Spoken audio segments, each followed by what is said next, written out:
So how then in this new world with lots of people applying and lots of uncertainty around race now, and okay, I've got a good test score, but how much is it really helping me? How do you stand out? And it's what's called a holistic reading process. James, you mentioned that at the very, very beginning.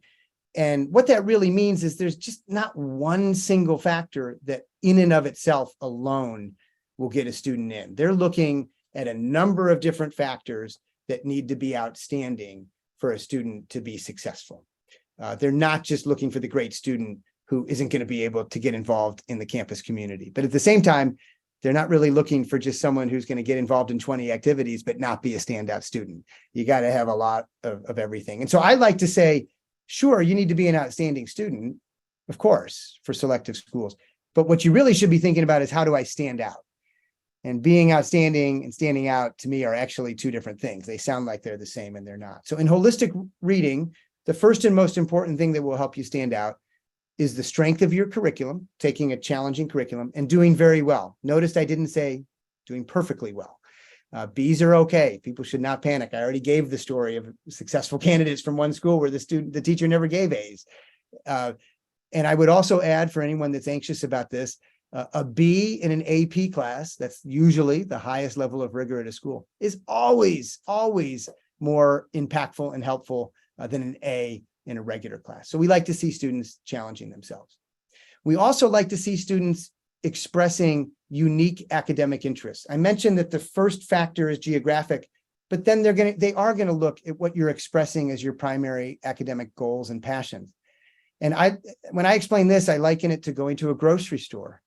If I've got a full cart and I'm at my local grocery store and I see there's a checkout line with 20 people, and I see another one just opened up, even though it's further down the hallway with only 2 people in it, I'm always going to get in the line with 2 people, even if I have to walk a little bit further, because I'm going to get out of the store quicker.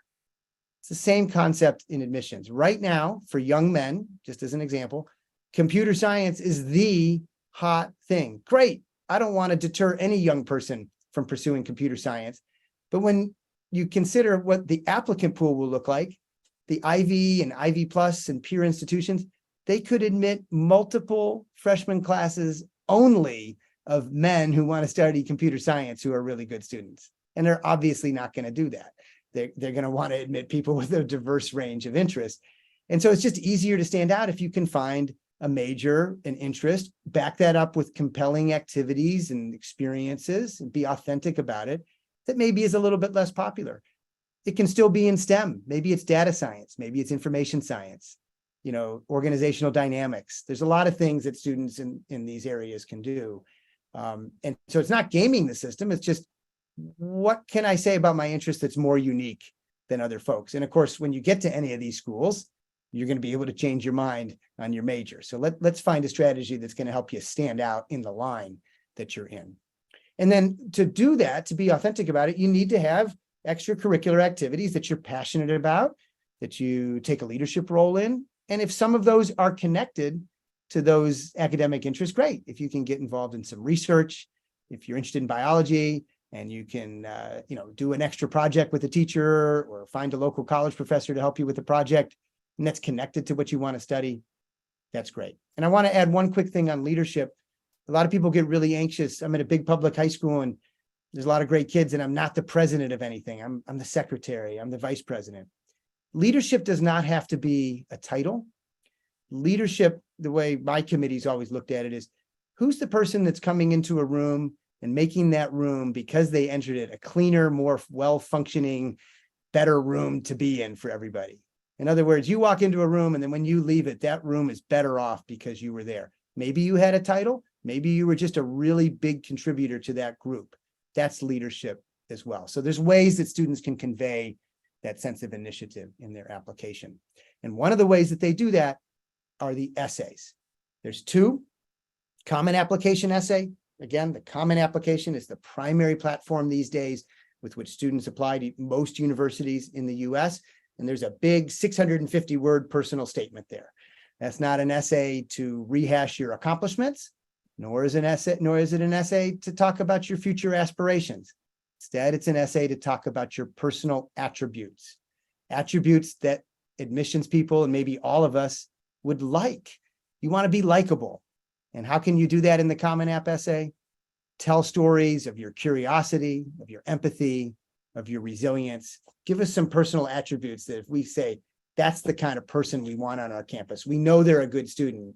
We got a lot of those. That's the kind of person we want to have. And then the supplement essays, that's where supplement essays are the shorter questions that most universities ask in addition to the Common App that are specific to their institution. And that's usually where students get to articulate, hey, I want to study computer science. I want to study history, that sort of thing.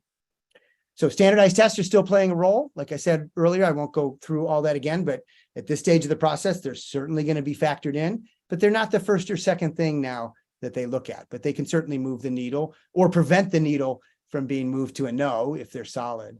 And I would just say if someone's not submitting a test score at this stage and the other things I've talked about are not good, they're not really standing out and they don't have a test score, they're probably in trouble. Letters of recommendation are important because people on admissions committees want to know what other people think about you. So you're absolutely required to have your high school guidance counselor write a letter. This sometimes makes people nervous if they're at a big high school. They're not expecting the guidance counselor to know you super well, but they want to see where you fit into the overall context of your high school. Summarize your place in that community. So I always tell kids if they're about to become a senior and they don't know their guidance counselor, make an appointment the first week of school, bring some coffee and donuts, go befriend your guidance counselor. They write a letter that's useful for admissions committees. But the letters that are going to make a really big difference are the two teachers that you select. And they're going to be able to speak to your role in the classroom and your curiosity and that sort of thing. I'll only touch briefly on this final way to stand out, but if you happen to be the parent of a recruited student athlete, this is by far the single biggest positive hook that you could have in an application. I want to be clear that at the Ivy League and selective Division III level, coaches don't have magic wands. They can't just get anybody in, but there's an extra set of steps to vet you with the admissions office ahead of time. And the admit rate for a recruited athlete is way beyond what it would be for someone who's not. There's a limited number of these spots. Again, you still have to be a very strong representative student of what that school would admit, but it immediately vaults you to the top of the line.